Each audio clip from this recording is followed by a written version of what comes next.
नमस्ते दोस्तों, कैसे हैं आप लोग? I hope well and good. What that is most one thing that matters. आज के इस वीडियो में हम फीफा आसियान कप 2026 के बारे में बात करने वाले हैं, जिसमें कि इंडिया को भी इनविटेशन मिला है पार्टिसिपेट करने के लिए और साथ में हांगकांग एंड चाइना को भी।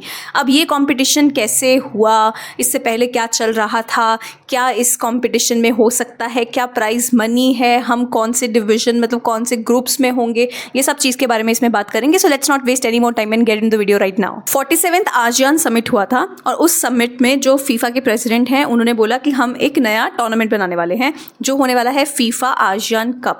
और इसमें जो पहले आसियान चैंपियनशिप होता था उसमें जो कंट्रीज खेलते थे वो तो होंगे ही, लेकिन और भी कंट्रीज हम ऐड करेंगे। तो बेसिकली 3 कंट्रीज वो लोग ऐड कर रहे हैं, जो है India, China and Hong Kong. AIFF ने ये जो इन्विटेशन था, इतना ल्यूक्रेटिव इन्विटेशन था कि क्या आप पार्टिसिपेट करेंगे आसियान कप में, हमने वो एक्सेप्ट कर लिया है कि हाँ भाई of course we are ready to participate. क्योंकि अगर आप देखोगे हमारी जो नेशनल टीम है मेंस की, उनके पास वैसे ही कोई कॉम्पिटिशन्स है नहीं खेलने के लिए। AFC मेंस एशियन कप में हम बाहर हो गए थे, एक साफ चैंपियनशिप है वही है जो हम देख सकते हैं खेलने के लिए। अदरवाइज कोई फ्रेंडली मैचेस ऑर्गेनाइज हुए हैं कुछ है वो नहीं है।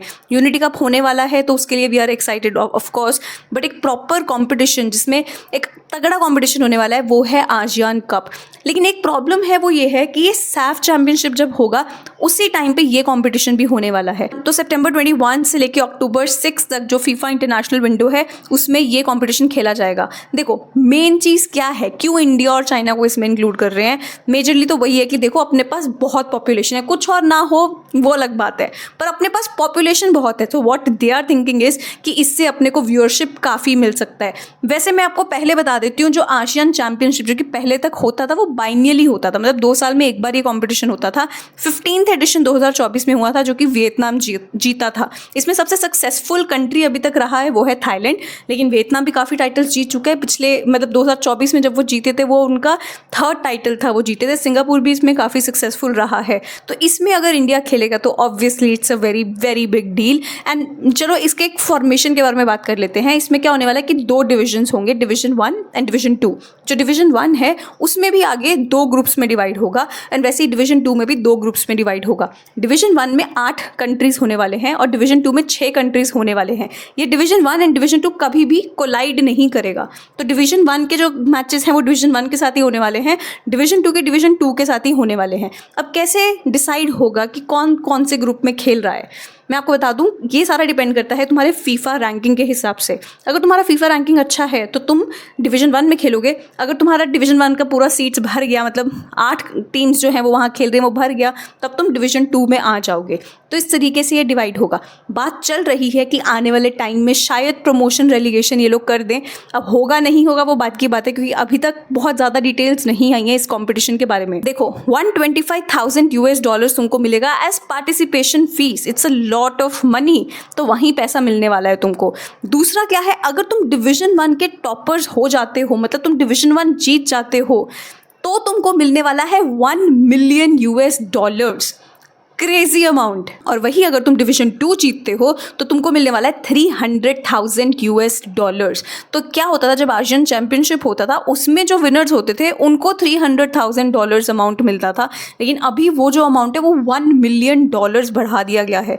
तो कहीं ना कहीं फीफा का इस कॉम्पिटिशन से यही मतलब है कि वो आसियान नेशंस जो हैं उनमें ये कॉम्पिटिशन और बढ़ाना चाहते हैं, वो और ल्यूक्रेटिव बनाने वाले हैं, वो और ज़्यादा ब्रांड डील, स्पॉन्सरशिप्स, काफ़ी कुछ लेके आने वाले हैं। सो आई थिंक ओवरऑल इसमें क्वालिटी अपने को बहुत अच्छा देखने को मिलेगा and it's a good thing कि अगर इतना पैसा इधर जा रहा है तो कंपटीशन बढ़ेगा, मज़ा आएगा देख के। एक और ऐसा कंपटीशन आ जाएगा कि we will look forward to कि भाई इसमें क्या होने वाला है। एंड इंडिया जो खुद तो भाई फ्रेंडली मैचेस ऑर्गेनाइज नहीं कर सकता, चलो कहीं ऑफिशियली हो रहा है, अपने को इन्विटेशन मिला है, हम जा रहे हैं उधर, वहीं पर हम मैचेस खेल लेंगे, बहुत बड़ी बात है। एंड इंडिया का रैंकिंग जो है उसके हिसाब से हम लोग डिवीजन 1 में खेलेंगे, क्योंकि अपने से ऊपर 5 कंट्रीज है जिनका अपने से रैंक बेटर है, तो वो होगा उधर। एंड हम लोग ऑलमोस्ट 6th पे हैं, तो ओवरऑल हम लोग डिवीजन 1 में खेलने वाले हैं, डिवीजन 2 में हम लोग नहीं होंगे। लेकिन let me tell you the countries that are going to be there. So division 1 में होने वाला है Thailand, China, Vietnam, Indonesia, Philippines, India, Malaysia and Singapore. And वहीं अगर हम डिवीजन 2 के बारे में बात करते हैं उसमें होगा Hong Kong, Myanmar, Cambodia, Laos, Brunei, Timor Leste, I might be butchering the pronunciation, I know. जो सिर्फ ग्रुप टॉपर्स हैं, सिर्फ उनको ही नहीं मिलने वाला कुछ ना कुछ इसमें से, जो थर्ड प्लेस फिनिश करने वाले हैं उनको भी कुछ ना कुछ है, फोर्थ प्लेस को भी कुछ ना कुछ मिलेगा। तो इस तरीके से हर किसी के लिए कुछ ना कुछ चीज़ें हैं इसमें मिलने के लिए। बाकी की जो भी डिटेल्स होने वाले हैं इसमें वो जून 1 को अपने को पता चलेगा, तब हम क्लियरली बात करेंगे इसके बारे में। पर आप मुझे बताओ कि आप बस इसी से सेटिस्फाइड हो कि अपने को इन्विटेशन मिला है, हम बस जाके वहाँ खेल रहे हैं और कर कुछ नहीं पा रहे, मतलब अच्छा परफॉर्मेंस नहीं दे पा रहे, तब कहाँ मज़ा आएगा। वी कांट से कि हाँ हम डेब्यूटेंट्स हैं इसमें या कुछ और है।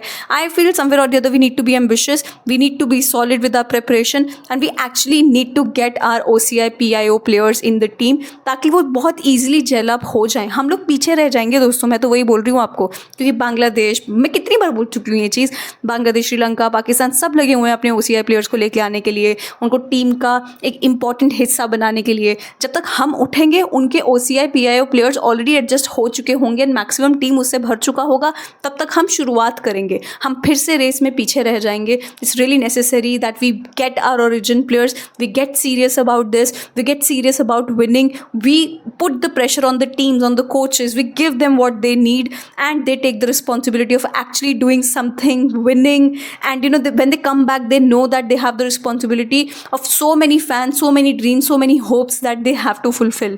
तो अगर उस वे में खेलना शुरू करोगे, जब पता चलेगा कि घर में जब आओगे तो गालियाँ पड़ेंगी अगर अच्छा नहीं खेलोगे, तब जाके कुछ ना कुछ परफॉर्म करोगे। Because when you are playing for India you should know that what is the weight of the jersey that you are carrying.